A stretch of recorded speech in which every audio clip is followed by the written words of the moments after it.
Colourful horizons গ্রুপের আয়োজনে gallery গোল্ডে এসেন্স আনবাউন্ড আর্ট এক্সিবিশন। প্রায় 30 অধিক চিত্রশিল্পী সমন্বয়ে এই শিল্পীদের শিল্পকর্মের প্রদর্শনী হয়। বিভিন্ন চিত্রশিল্পীদের তাক লাগানো শিল্পকর্ম এই গ্যালারি গোল্ডের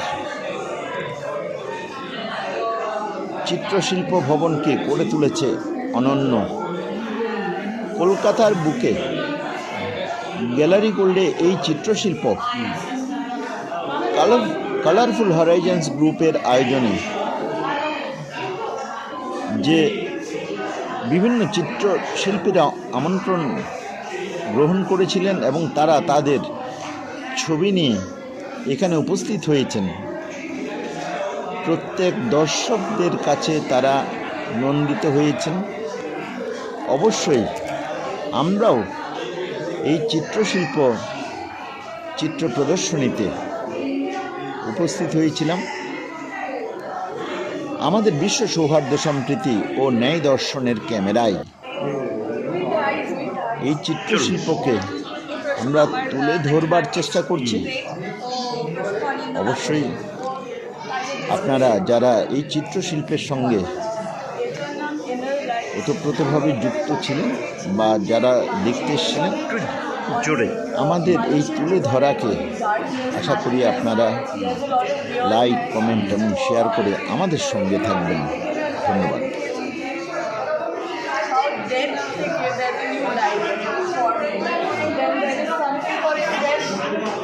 Fresh flesh. Yeah, but humans eating humans. There's all weirdness. There's meat eating rotting over here. There's plants who can have life over here. So also there's brain rot. Brain rot বলে যাচ্ছে। So এদের দুজনের lives আমি দেখাচ্ছি। এটার নাম void. আমাদের সবার মধ্যে there's an emptiness and we sort of float into it. So আমি সেটা দেখাচ্ছি। Thank you. বলুন।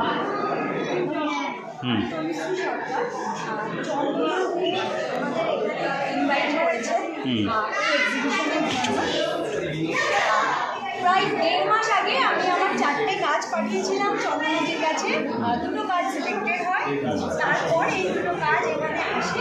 অনেক দিন থেকে চন্দ্রমতির সঙ্গে আমাদের সাথে রেগুলার কমিউনিকেশন রেখেছে। এত আগে আমরা যোগাযোগ করেছিলাম, কিন্তু মাঝখানে কখনো মিস হয় সবসময় যোগাযোগ রেখেছে। আমি এখানে যে কাজগুলো নিয়ে এসেছি, এই কাজগুলো বাকি এক্সিবিশনের পেন্টিংয়ের থেকে অনেকটা আলাদা। এগুলো প্লাস্টিক পেন্টিং করা যেতে পারে, বাকি ইনস্টলেশনের কাজ করা যেতে পারে। এখানে সিমেন্ট, রোপ একদম প্রকৃতি থেকে ন্যাচারাল প্রোডাক্ট দিয়ে বানানো এবং প্লাস্টিক মেটেরিয়াল নেই। প্রকৃতি থেকে বেছে নেওয়া উপাদান দিয়ে প্রকৃতিতেই সৃষ্টি করা হয়েছে নতুনভাবে। এবং প্রত্যেকটা ছবির মধ্যে আমি চেষ্টা করেছি প্রত্যেকটা মুহূর্ত তুলে ধরবার। এটা একটা বিখ্যাত মুহূর্ত, পথের পাঁচালীর একটা বিখ্যাত মুহূর্ত। সেই মুহূর্তটাকে আমি এখানে তুলে ধরার চেষ্টা করেছি। অপু আর দুর্গাকে আপনি এখানে নিয়ে এসেছেন। আচ্ছা, ট্রেন চলে যাচ্ছে, সেই দৃশ্য দেখছে। এই যে কাশফুলগুলো না, অরিজিনালি কাশফুল। আচ্ছা, এই প্রত্যেকটা যে ফুল, এগুলো প্রত্যেকটা ফুল ড্রাই করা হয়েছে, তারপর সেগুলোকে ইউজ করা হয়েছে। এই ছবিটা আছে একটি অপেক্ষারত মহিলা, যার সূর্যের প্রথম রশ্মি পড়েছে যার মাথার উপরে, যাকে অপেক্ষা করছে কোনো মানুষের জন্য, তার প্রেমের জন্য বা কোনো স্বপ্নের জন্য হয়তো সে এখানে অপেক্ষা করেছে। সেই অপেক্ষারত মহিলাকে আমি এখানে তুলে ধরার চেষ্টা করেছি। ছবিটাকে 3D করে, ছবিটাকে যাতে হাতে ছুঁয়ে দেখা যায়, ছবিটাকে যাতে হাতে ছুঁয়ে ফিল করা যায়, শুধু দেখা নয় সেটাকে টাচ করা যায়, সেইভাবে এটাকে করবার চেষ্টা করেছি।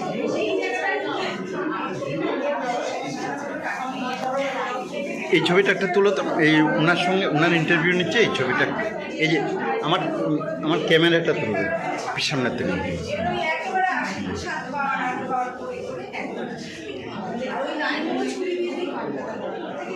আপনার নামটা আরেকবার যদি একটু বলে দেন। তনুশ্রী সরকার। আপনি কলকাতাতে? কলকাতার দিওয়ালিপুরে থাকি বর্তমানে।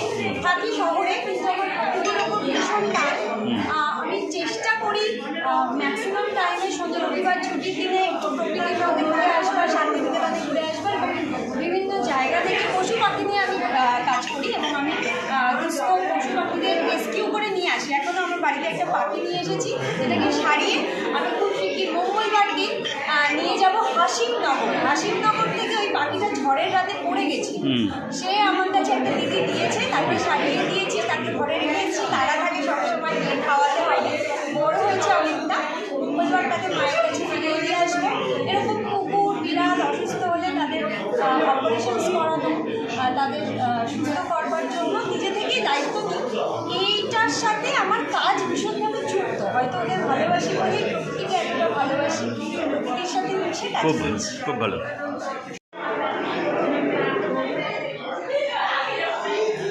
আমরা হাজির হয়েছি গ্যালারি গোল্ডে। এখানে চলছে আর্ট এক্সিবিশন, পেন্টিং এক্সিবিশন। এই পেন্টিং এক্সিবিশনে আমরা এসে এখানকার দুই কর্ণধার তাদেরকে পেয়ে গেছি। সবার আগে একটু দিদিকে জেনে নেব। দিদি, আপনার নামটা একটু বলবেন। হ্যাঁ, আমি চন্দনা দে, কালারফুল হরাইজন্স গ্রুপ, এটা আমাদের গ্রুপ। এই গ্রুপে আমরা 33 জন আর্টিস্ট আছি। এই গ্যালারিতে আমরা ভাড়া দিয়েছি, ঠিক আছে? এখানে আমরা এক্সিবিশন করছি।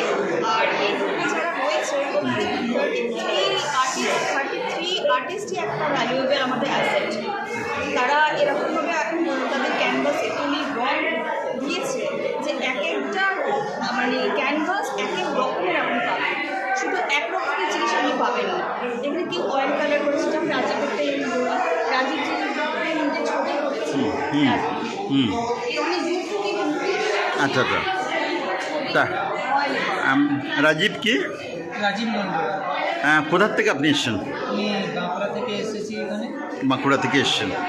আপনার যে এখানে 3টে ছবি আমি পেন্টিং দেখতে পাচ্ছি, আপনার পেন্টিংয়ের বিশেষত্ব কী? অ্যাকচুয়ালি আমি সবসময় কিছু নিজের সত্তা দিয়ে কাজ করার চেষ্টা করি। হ্যাঁ, আমি সবসময় নিজের সত্তা দিয়ে কাজ করি। আচ্ছা আচ্ছা, হ্যাঁ হ্যাঁ হ্যাঁ। নিজের সত্তা দিয়ে কাজ করার চেষ্টা করি। আর হচ্ছে আমার পেন্টিংয়ের মাধ্যমে কিছু না কিছু তুলে ধরার চেষ্টা করি। সেই জন্য ওই পেন্টিংটা বিশেষ করে একটা তুলে ধরার চেষ্টা করা হয়েছে যে ভারতের পরিস্থিতি সম্পর্কে। আর এগুলো একটা রেনেসাঁস টাইপের পেন্টিং। বলুন, বলতে থাকুন। এগুলো আমার শখের মধ্যে, তো তার জন্য এটা আমাকে রেনেসাঁস পেন্টিং ভালো লাগে, তার জন্য এগুলো একটু আমি নিজের মতো করে কাজ করার চেষ্টা করি। আর কিছু স্টিল লাইফে পেন্টিংও করে থাকি আমি। এটা যেমন স্টিল লাইফে পেন্টিং, এই পেন্টিংগুলো আমার কিছুটা অভ্যাসের জন্য, কিছুটা শেখার জন্য এরকম টাইপের কাজ করে থাকি। তা আপনার কি বরাবরই এটা হবি না আগামী দিনে এটা পেশা? এটাই আমার এখন পেশার মধ্যে পড়ে গেছে, এটা আমার প্যাশনের মধ্যে হায়ার হয়েছে। আর এটা নিয়ে আমি এগিয়ে যেতে চাই, সেই জন্য আমি এখনও খোঁজও রাখছি। যে চন্দনাদি যেমন খোঁজ পেয়েছি, এখানে এসেছি, এরপরে এনাদের সাথে আবার অন্য কোনো জায়গায় প্রোগ্রাম হলে সেখানেও আমরা অংশ নিতে চাই, সেই জন্য। ধন্যবাদ। আমরা আরেকজন শিল্পীর কাছে আমরা চলে যাব। তিনি, তার সঙ্গে আমার একটু পূর্ব পরিচিতি ঘটেছে। তিনি পুরুলিয়া থেকে এসছেন, অনেক দূর থেকে এসছেন, পুরুলিয়া থেকে। দাদা, আপনার এখানে এই শিল্পীর সঙ্গে যদি একটু পরিচয় করিয়ে দেন। আমিও একজন কর্ণধার কালারফুল হরাইজন গ্রুপে। তা আমি আর দিদি মিলেই এই গ্রুপটা নির্মাণ করেছি। আর তার সঙ্গে আমাদের 33 জন আর্টিস্ট আমাদের এখানে কাজ দিয়েছে। তাতে অয়েল, অ্যাক্রিলিক, পেনানিং, নানা রকম মিডিয়ামে এখানে কাজ রয়েছে। তা আপনার পরিচয়টা আপনি দেবেন। আমি পুরুলিয়া থেকে এসেছি। আমার নাম দুলালী সরেন মুর্মু। আমি গঙ্গা নদী ইন্সপিরেশনে এখানে এসেছি। আর আমার ছবি এখানে আছে। আচ্ছা, তা আপনার আর্টের বিশেষত্ব কী? আমার আর্টের বিশেষত্ব হচ্ছে প্রথমত টিকটিকি প্রজাতি, নাম ক্যামিলিন। ক্যামিলিন হচ্ছে আমাদের ভারতবর্ষের একরকম একটা কি বলবো, টিকটিকি প্রজাতি, সরীসৃপ প্রজাতি। সেইটাকে আমি তুলে ধরতে চাইছি, যাতে এই জিনিসগুলো আমাদের সমাজের মধ্যে যেন বেড়ে না দেওয়া হয়, এগুলোকে যেন ছুটে না রাখা হয়, এগুলোকে প্রকৃতির মধ্যে যেন বেঁচে থাকতে হয়। এটাই আমি এই জন্য এটা আমি ছবিটা তুলে ধরছি। অর্থাৎ এই পৃথিবীটা মানুষ এককভাবে তার আধিপত্য নয়, এই পৃথিবী যাতে সকলের বাসযোগ্য হয়ে ওঠে, এই ভাবনাটা আপনি ছড়িয়ে দিতে চাইছেন। এবং এটা অয়েলের উপরে কাজ, এটা সাধারণত আমি কমই দেখি। চেষ্টা করেছি আমার মতো করে একটু তুলে ধরার। আপনার এই এখানে আর কি কি ছবি আপনি নিয়ে এসছেন? এখানে আরেকটা আছে আমার, যেটা আসন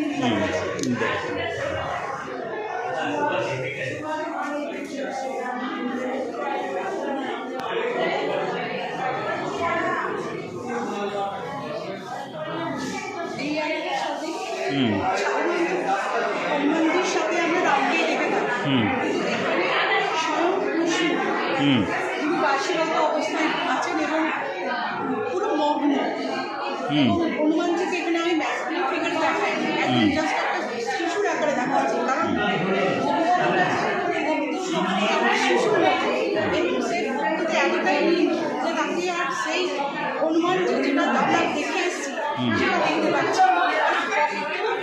ভগবান একটু লীন হয়ে গেছে, আমি এটাই দেখাতে চাইছি।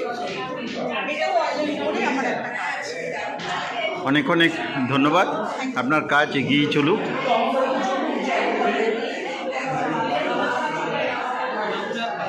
চলুন ওই দিকটা আছে, তা চলুন ওই দিকে থেকে।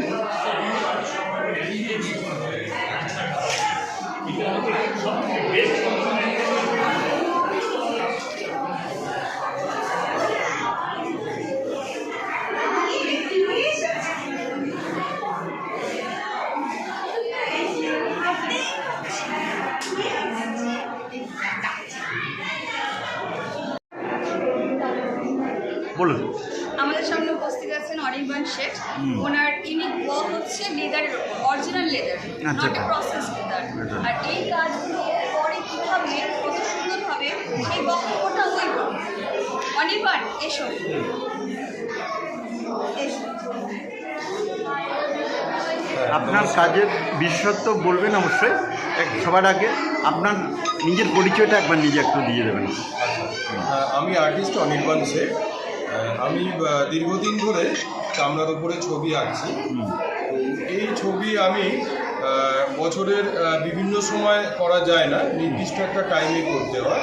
অর্থাৎ শীতকালে আমি ছবি করতে পারি, কিন্তু বর্ষাকালে অসুবিধা, বিভিন্ন রকম ময়েশ্চারের প্রবলেম এসে যায়, যেই কারণে সারা বছর এই ছবিটা করা যায়। আর আমি যে প্রসেসের ওপর করছি, এই চামড়া লেদারের বিভিন্ন রকম ট্যানিং প্রসেস আছে, যেমন Chrome tanning, aldehyde tanning, synthetic tanning, mineral tanning ইত্যাদি ইত্যাদি। তো ট্যানারিতে এই চামড়াটা প্রসেস হওয়ার পরে তারপরে আমরা কাজ এটা করতে পারি, লেদারটাকে ইউজ করতে পারি। তো আমি যেটার উপর কাজ করি সেটা হচ্ছে ভেজিটেবল ট্যান লেদারের উপর। এই চামড়ার উপরেই শুধু আমি কাজটা করতে পারি, অন্য চামড়ার উপরে করা যায় না।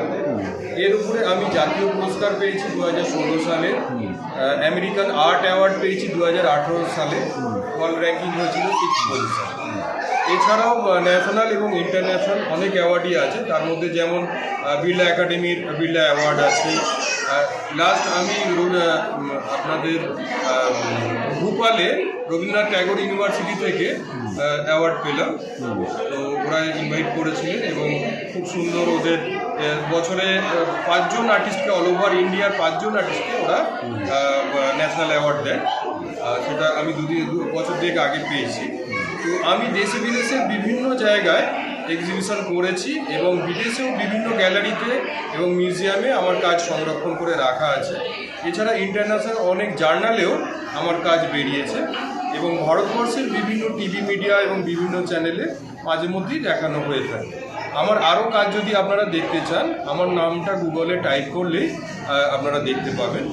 এখানে যে এক্সিবিশনটা চলছে এইটার উদ্যোক্তা চন্দনা ম্যাডাম আছেন এবং ওনার সহযোগী আরেকজন আছেন, এরা দুজন কিউরেটর। এই এক্সিবিশনটা আমাদের 3 দিন ধরে চলছে, আজকে শেষ দিন। তাই আপনাদের কাছে আমি অনুরোধ করব, আপনারা আসুন, সবাই মিলে এসে দেখুন এই অভিনব প্রচেষ্টা। ধন্যবাদ। বলুন একটু আপনার পেন্টিং। আমি নর্মালি পেনের উপরে কাজ করি। আমার পুরো কাজটাই পেন দিয়ে, কাগজের উপরে পেন। আর আমার এক একটা কাজের এক একটা মিনিংস হয়। যেরকম এই কাজটা, এই কাজে হচ্ছে যে লাইফের কোনো গ্যারান্টি নেই, টাকাই হচ্ছে বড়। হ্যাঁ, কিন্তু লাইফ অত বড় না, জীবন অত বড় না। আর এটা এরকম পার্টিশন, যেরকম পাঞ্জাব আর লাহোর আগে একসঙ্গে ছিল, আলাদা হয়ে গেছে, সেটাই এই তা খুব ভালো। আপনার কাজ মানে কি, এটা কাজের বিশেষত্বটা আপনি কিভাবে বর্ণনা করবেন? আমি কাজের মধ্যে দিয়েই কাজের বিশেষত্বটা বর্ণনা করি, যে আমার এক একটা কাজের মধ্যে এক একটা মরাল থাকে, যে সমাজের উপরে আমি মেনলি কাজ আমি সমাজভিত্তিকই করি, সমাজভিত্তিকের উপরে আমার মেন কাজ। ঠিক আছে, ধন্যবাদ। বলুন। আমাদের মানে আরেকজন আর্টিস্ট আছে, দেবব্রত মজুমদার। ওনার কাজের অনন্যতা হচ্ছে যে পেনের বড কাজ করে। আমি দেবব্রত মজুমদার। আমি সাধারণ ডট পেন দিয়ে ছবি আঁকি। সেই ডট পেনে আমার বিষয়বস্তু হচ্ছে ফেলে দেওয়া। আর দৈনন্দিন জীবনে আমরা যেসব জিনিস ব্যবহার করি, একটা সময় আসে যেটা ব্যবহারের অযোগ্য হয়ে গেলে আমরা তাকে ফেলে দিই। আমি চেষ্টা করছি তাদের যে সুখ, দুঃখ, হাসি, কান্না, ব্যথা, বেদনাটাকে আমার ক্যানভাসে তুলে ধরা। এবং আমি এটা চেষ্টা করি সাধারণ ডট পেন দিয়ে। আমি দেখেছি যে প্রচুর শিল্পী আছে যারা বুদ্ধ বা গণেশ বা লক্ষ্মীনারায়ণের ছবি আঁকে। আমি পারলাম না তাদের ছবি আঁকতে, কিন্তু আমি পারবো না সেটা কথা নয়, কিন্তু আমি চেষ্টা করছি এই ফেলে দেওয়া বস্তু সুযোগকে আমার ক্যানভাসে তুলে ধরা। আপনার ছবিগুলো যদি একটু ছবিগুলোর সঙ্গে একটু আমাদের দর্শকদের পরিচয় করিয়ে দেন। আমার একটা ছবি আছে, আমার প্রথম সোলো এক্সিবিশন হয়েছে আমাদের খিদিরপুর মাইকেল লাইব্রেরিতে। তো সেখানে আমি তাদের স্মৃতির উদ্দেশ্যে আমি মাইকেলের ছবিটা দিয়েছিলাম। এবং আমার আরেকটা ছবি হচ্ছে কুকুর। যখন এই কুকুরটা আমাদের বাড়িতে ছিল তখন তাকে যত্ন করা, ভালোবাসা, আদর করে শুনে যা কিছু করার করতাম। যখন এই কুকুরটা শরীর খারাপ হয়েছে এবং গা থেকে মশম উঠে গেছে বা অন্যান্য রোগে ধরেছে, তখন আমি এই কুকুরটাকে আস্তে করে ফেলে দিয়েছি। আমি চেষ্টা করছি সেই কুকুরের স্মৃতিটাকে আমার ক্যানভাসে তুলে। আরও একটা আছে আমার এইটা পেন্টিং, ভাঙা গাড়ি। এই গাড়িটা যেরকম যতদিন আমার কাছে ছিল বা আমাদের কাছে ছিল, ততদিন কিন্তু এই গাড়িটা আমরা খুব যত্ন করে রেখেছি। এই মুহূর্তে দাঁড়িয়ে গাড়িটার যেহেতু বয়স হয়ে গেছে বা ভেঙে গেছে, নষ্ট হয়ে গেছে, রাস্তার মধ্যে ফেলে দিয়েছি। আমি চেষ্টা করছি এই আমার বিষয়বস্তু এই ভাঙা, ফাটা, ছেঁড়া ইত্যাদি ইত্যাদি। অনেক অনেক ধন্যবাদ।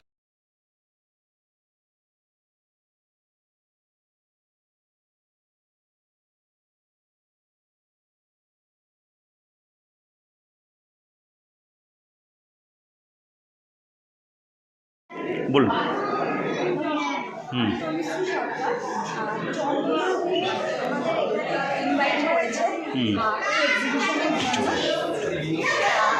প্রায় 1.5 মাস আগে আমি আমার 4টে কাজ পাঠিয়েছিলাম চন্দ্রনদীর কাছে।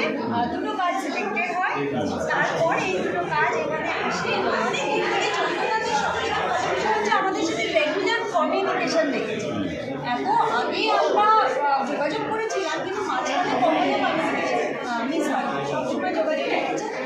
আমি এখানে যে কাজগুলো নিয়ে এসেছি, এই কাজগুলো বাকি এক্সিবিশনের পেন্টিংয়ের থেকে অনেকটা আলাদা। এগুলো ক্রাফটেড পেন্টিং বলা যেতে পারে, বাকি ইনস্টলেশনের কাজ বলা যেতে পারে। এখানে সিমেন্ট, রোপ, একদম প্রকৃতি থেকে ন্যাচারাল প্রোডাক্ট দিয়ে বানানো এবং প্লাস্টিক ম্যাটেরিয়াল নেই। প্রকৃতি থেকে বেছে নেওয়া উপাদান দিয়ে প্রকৃতিতেই সৃষ্টি করা হয়েছে নতুনভাবে। এবং প্রত্যেকটা ছবির মধ্যে আমি চেষ্টা করেছি প্রত্যেকটা মুহূর্ত তুলে ধরবার। এটা একটা বিখ্যাত মুহূর্ত, পথের পাঁচালীর একটা বিখ্যাত মুহূর্ত। সেই মুহূর্তটাকে আমি এখানে তুলে ধরার চেষ্টা করেছি। অপু আর দুর্গাকে আপনি এখানে নিয়ে এসেছেন। আচ্ছা, ট্রেন চলে যাচ্ছে, সেই দৃশ্য দেখছি। এই যে কাশফুলগুলো না, অরিজিনালি কাশ। আসবে। আচ্ছা এই প্রত্যেকটা যে ফুল হুম। এগুলো প্রত্যেকটা ফুল ড্রাই করা হয়েছে, তারপর সেটাকে ইউজ করা হয়েছে। এই Next. ছবিটা আছে একটি অপেক্ষারত মহিলা, হুম। যিনি যার সূর্যের প্রথম রশ্মি পড়েছে যার মাথার উপরে, যার তিনি অপেক্ষা করছেন কোনো মানুষের জন্য, তার ট্রেনের জন্য বা কোনো স্বপ্নের জন্য হয়তো সে এখানে অপেক্ষা করেছে।